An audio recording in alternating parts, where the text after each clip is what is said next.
Number 5, they've printed some controversial quotes. In 2005, as part of their The Way I See It campaign, Starbucks printed hundreds of quotes from scientists, artists, poets, musicians, activists, Starbucks customers, and other such thought leaders to stimulate conversation. Cool idea, right?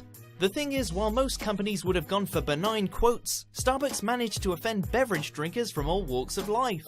The conservative Christian right didn't take too kindly to an anti-creationist cup, while those disinterested in religion were none too pleased to find quotes by molecular biologist and creationist author Jonathan Wells from his controversial book, The Politically Incorrect Guide to Darwinism and Intelligent Design.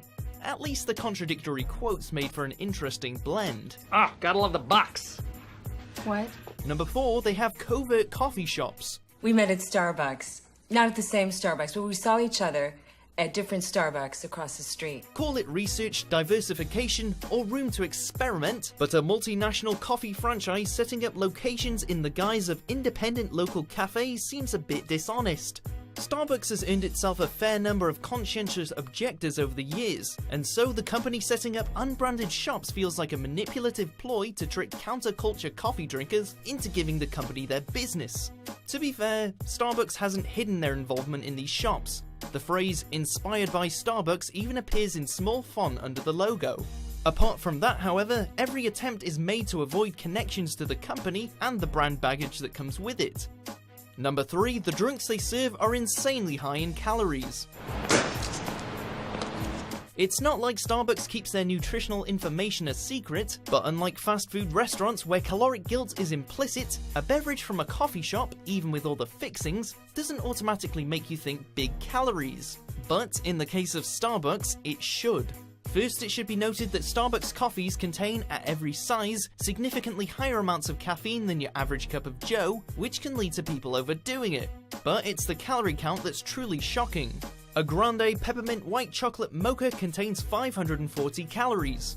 The double chocolate chip frappuccino has 420, and even a green tea latte has 240.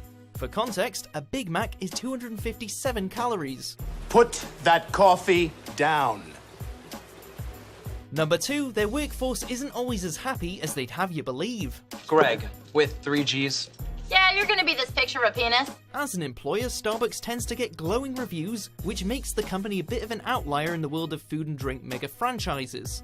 However, that shiny reputation isn't entirely untarnished.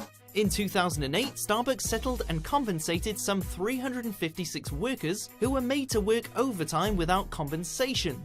In 2013, they faced a similar lawsuit over missed breaks. In Oregon, the company was taken to court by baristas for the system through which they taxed employee tips. A 2014 New York Times spotlight on a single mother and Starbucks barista shed negative light on the company's scheduling practices and proved seriously damaging for the company's image. Congratulations, you're stupid in 3 languages. Look, Dick.